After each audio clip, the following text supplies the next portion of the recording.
kita harus menghadap atasan karena kita dipertemukan untuk berkenalan, inilah calon istriku. Nanti kita dapat wejangan juga dari atasan gitu. Aku senang banget kalau Ayu Ting Ting nanti menjadi junior aku. Menurut aku sih dia mungkin akan lolos screening karena dia orangnya kan juga tidak hura-hura, tidak pernah, insya Allah tidak pernah narkoba, bajunya juga aku lihat santun, anaknya juga baik ya, istilahnya tidak pernah perceraian dia juga bukan berasal dari dia masalahnya. Aku serasa sih kalau buat Ayu Ting Ting sih, aku rasa ya lolos. Bismillah aja, doain aja ya Mbak. Makasih Mbak, doain aja ya. Bismillah aja, bismillah. Amin, amin, doain aja. Ya doain aja yang terbaik pastinya. Senang banget, alhamdulillah bersyukur. Doain yang terbaik buat anak ayah.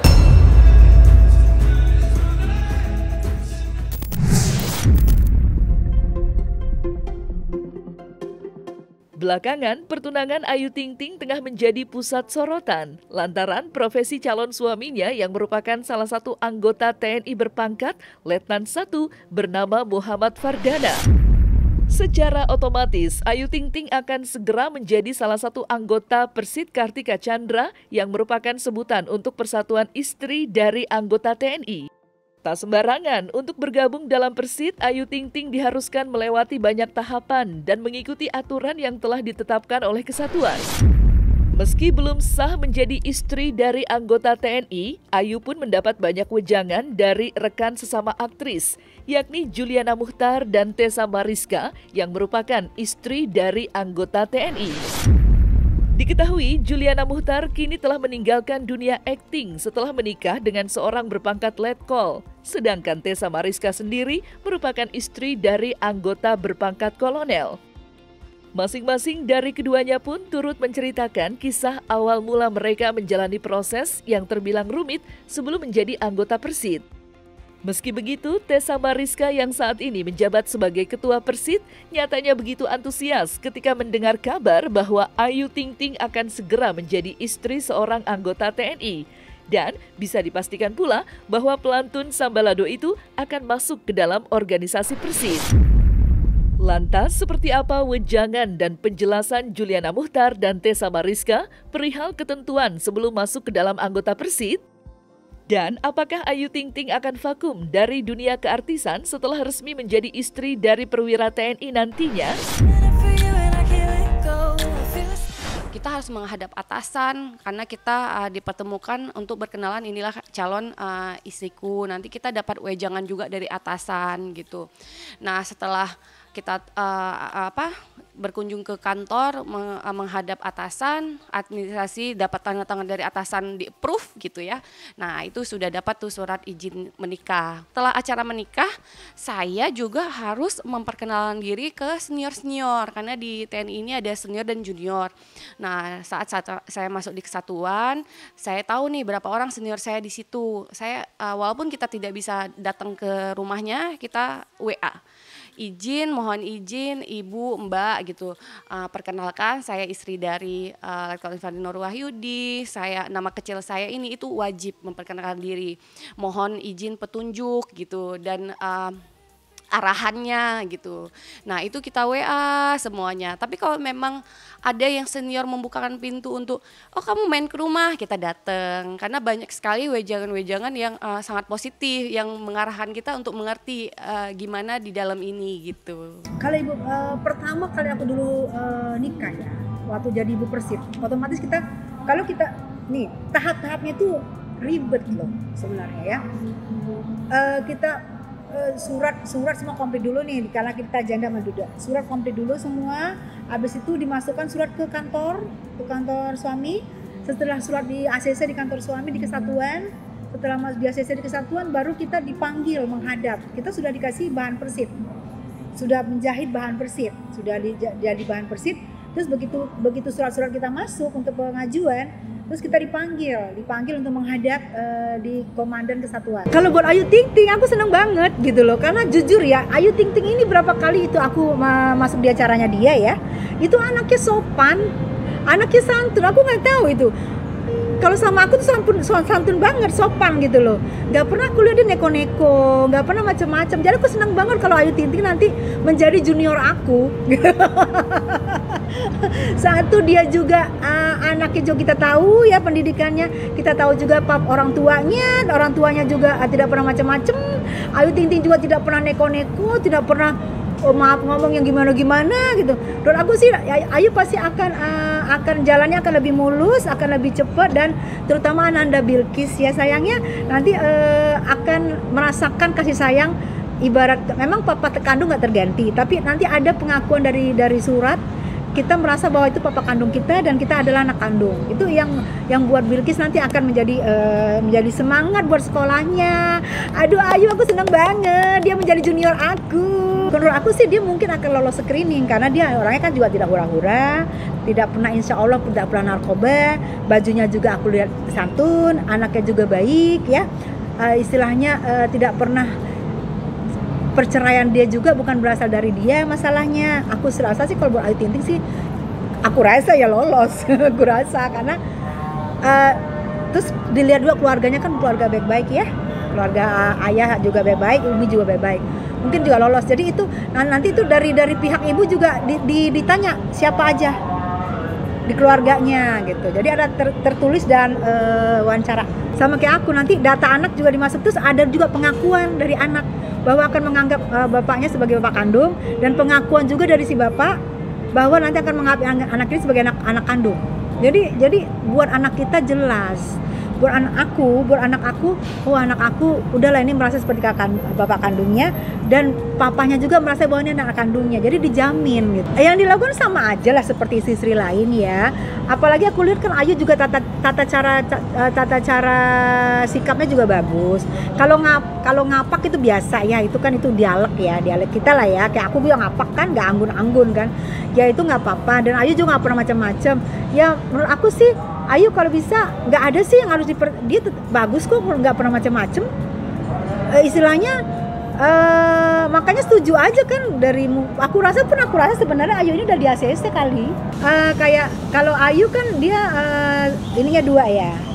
Itu kan berarti kan ada beberapa tahap di bawah suami aku kan. Otomatis kan dia junior aku, Ayunya untuk Ibu Persit. Kalau suaminya sih enggak. Kalau suaminya junior dari suami aku istilahnya kan, itu adiknya kan. Kalau kami kan nggak kedinasan, kalau aku ke Ayunya. Kalau Ayu nanti insya Allah mendapat seragam Persit sayang ya, mendapat seragam Persit insya Allah. Aku termasuk nanti loh yang mau ngasih buat Ayu, aku nanti mau ngasih seragam Persit deh, bahan Persit aku akan siapkan buat Ayu ya, bahan yang enak, yang bener-bener enak dipakai, warnanya juga keren banget. Nanti aku warnanya emang seragam, tapi ada bahan yang aku bagus. Aku punya waktu itu dikasih komandan aku dikasih jenderal gitu, dikasih ibu jenderal ada. Aku belum pakai, aku belum jahit. Aku mau kasih buat Ayu deh itu. Ini aku ya Ayu ya, memang harganya nggak berapa ya sayangnya. Aku mau kasih bahan baju Persit buat Ayu sebagai tanda rasa sayang, tanda sukanya senior kepada adik junior Persitnya.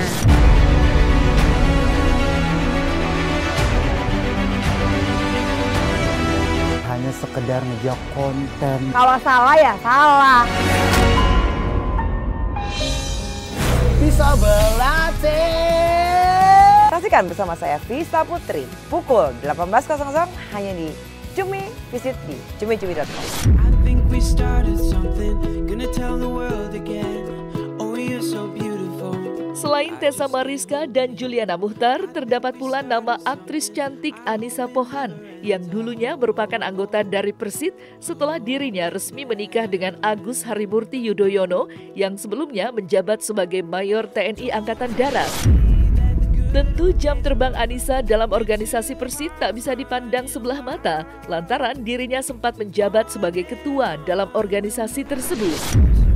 Meski begitu, pahit manis dalam menjalani keseharian sebagai istri anggota TNI juga pernah dirasakan oleh Anissa yang kala itu pernah ditinggal oleh sang suami hingga 1 tahun lamanya. Memang agak berbeda dengan istri dari profesi yang lain ya. Kita punya resiko terbesarnya ya ditinggal gugur dalam tugas gitu kan. Tapi tentu di luar itu juga kita kan juga ada kegiatan ya di Persit Kartika Chandra Kirana itu. Nah di situ saya melihat bahwa istri-istri tentara ini adalah istri-istri yang paling ikhlas jiwanya gitu. Karena mereka ikhlas ketika suami jarang di rumah, misalnya jarang di tempat. Ikhlas ketika harus berpisah selama setahun dengan suami-suami mereka.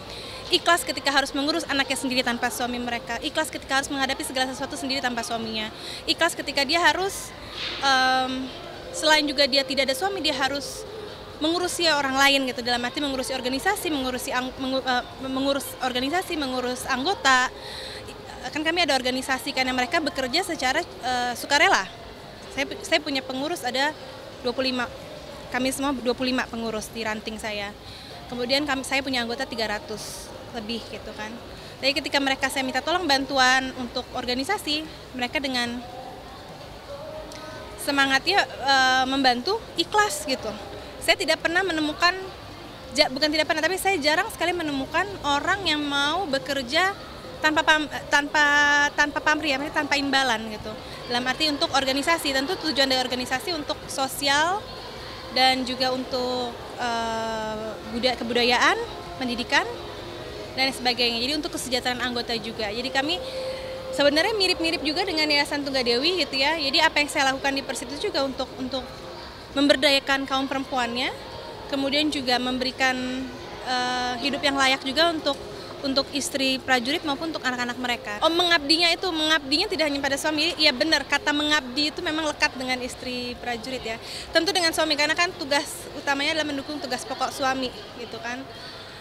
Mengabdi kepada suami, ya kalau kita kalau nggak ikhlas kan susah untuk menjalaninya. Jadi kita mengabdi kepada suami, tentu mengabdi pada negara. Karena istri tentara ini ya mendukung tugas pokok suami kan. Dan juga dengan juga aktif di organisasi. Jadi itu semua untuk siapa? Itu untuk negara juga gitu. Untuk menjaga ketenangan prajurit ketika mereka harus menjalankan tugasnya. Artinya ujung-ujungnya juga untuk NKRI gitu kan, untuk Indonesia gitu. Cinta itu mempertemukan. Hal itu bisa membuat seseorang sampai ke titik terendah dan tergelapnya. Cinta itu menyatukan. Mereka tahu nggak hal-hal lain di luar itu? Hal-hal apa yang saya lakukan untuk Lesti? Cinta itu memisahkan. Kalau orang tua gua pada akhirnya tidak menganggap gua anaknya lagi. Bahkan kadang cinta itu juga meninggalkan. Satu saat gua kenapa-napa, dibunuh misalnya. Anak saya nikah, kenapa yang jadi walinya itu bukan saya? Tapi satu hal yang pasti, cinta itu punya kekuatan. Alvin in Love, cinta untuk semua.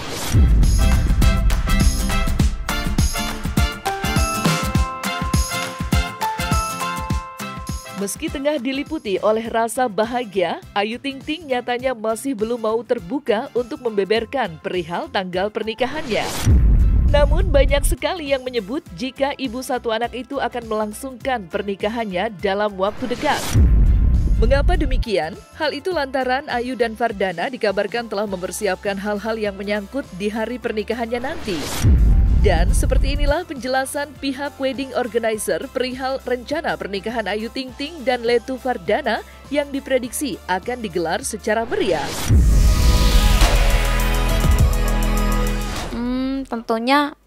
Tentunya sih akan banyak pihak ya. Kalau lamaran kan kemarin intimate, hanya 2 keluarga, perkenalan 2 keluarga. Jadi lebih bisa rileks, saling mengenal satu sama lain, lebih akrab. Kalau nanti pas acara tentunya ini kan acara seperti acaranya Siva juga ya. Jadi nggak ada pengecualian, semuanya pasti ikut diundang gitu. Tamu undangan itu pasti tentunya kalau Ayu, kemudian Mas Dana juga banyak relasinya, keluarga Mas Dana juga banyak relasi, pasti banyak sih Mas itu undangannya. Tentunya pasti ada request, tapi nanti belum sampai ke final gitu. Oh iya, kalau tentara tentunya nanti ada prosesi pedang pora. Kemudian kan dia harus melewati proses perizinan dulu, apalagi nanti calonnya akan ada ditugaskan kemana. Jadi waktunya itu kenapa nggak bisa cepet-cepet Mas, nggak bisa buru-buru, ada proses karena calonnya adalah seorang ini ya. Ya, harus ada perizinan, kemudian dia kan masih tugas di luar Jakarta gitu. Prosesnya alhamdulillah kemarin baru selesai acara lamaran tanggal 4 Februari. Kemudian udah ada sih Mas rencana, tapi ya doain aja. Nah, kalau boleh tahu nih, udah dekat lagi belum sih waktunya? Insya Allah udah dekat lagi, doain. Aduh, aku belum bisa kasih tahu. Tanya aja langsung ke keluarga. Prosesnya baru ke tahap lamaran aja sih Mas, berarti tahap awal. Kemudian untuk berikutnya masih biasanya mereka cari vendor-vendor dulu, nanti baru hubungin aku gitu. Insya Allah. Kalau lamaran kan biasanya emang pembicaranya untuk ke jenjang yang berikutnya, berarti ada rencana. Lamaran kemarin konsepnya Melayu, karena dari Sumatera ya, Mas Dana dari Sumatera, kemudian Mbak Ayu kan juga Betawi, lebih kesannya lebih Islami ya Mas. Nuansanya nuansa Melayu, sopan, bajunya sopan, kemudian semua nuansanya putih.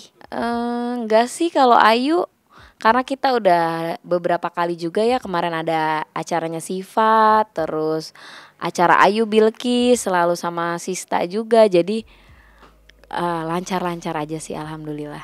Protokoler kemarin sih ya kebetulan ada keluarganya yang harus ada penanganan khusus juga, keluarga dari pihak pria ya, ada penanganan khusus VIP ada VIP. Orangnya baik, kelihatan udah deket sama keluarga, ramah, sama semua orang ramah, sayang sama Bilqis sama Ayu. Cocok ya, wajahnya kan juga mirip gitu.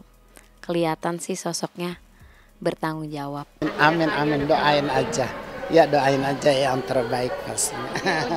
Senang banget, alhamdulillah bersyukur. Doain yang terbaik buat anak ayah. Ya betul. Betul. Amin. Riti, makasih doanya. Bismillah aja, doain aja ya Mbak. Makasih Mbak, doain aja ya. Bismillah aja, bismillah. Iyalah, ya kalau orang tua mah pengennya kan anaknya biar cepat dapat jodoh, biar cepat dapat pasangan, biar ada yang jagain. Cuma saya sih balik lagi ya, maksudnya saya selalu ngingetin mereka gitu. Ya berdoa boleh, tapi jangan terlalu yang ini banget, maksa banget harus nikah banget. Toh nanti juga jodoh akan datang dengan sendirinya. Saya juga nggak pengen kan Mas, maksudnya saya takut gitu. Bukannya bilang takut juga bisa dibilang takut ya. Kalau nanti nikah kan pengennya sekali udah seumur hidup, jangan sampai ada pisah atau apapun itu, nggak mau gitu. Pengennya udah mudah-mudahan ntar dapat jodoh yang benar-benar terbaik. Biar itu menjadi urusan saya pribadi. Tidak ada campur tangan siapapun, ini murni keputusan saya pribadi. Insya Allah ini sudah yang terbaik ya Allah. I think we started something, gonna tell the world again. Oh, you're so beautiful. Nah, selesai sudah Cumi Lovers, saksikan terus Cumi Camp In-Depth, kabar lengkap, mendalam, dan akurat dari narasumber terpercaya. Dan jangan lupa untuk like, subscribe, dan juga share channel YouTube Cumi Cumi. The good old days are over. We're two hearts running.